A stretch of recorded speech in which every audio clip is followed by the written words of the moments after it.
Hello, today I'm in FORD Focus. In this video I'll show you how to connect your car to Wi-Fi.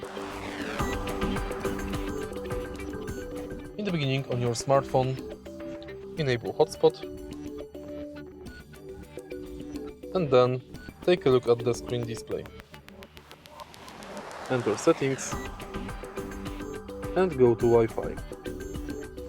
Enable Wi-Fi and find available networks.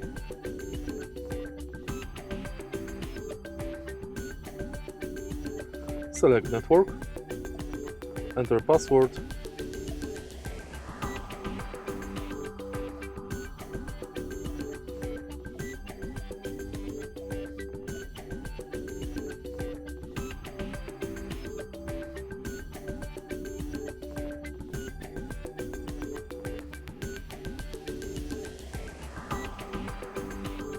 and it's done. If you find this video helpful, please leave like, comment and subscribe.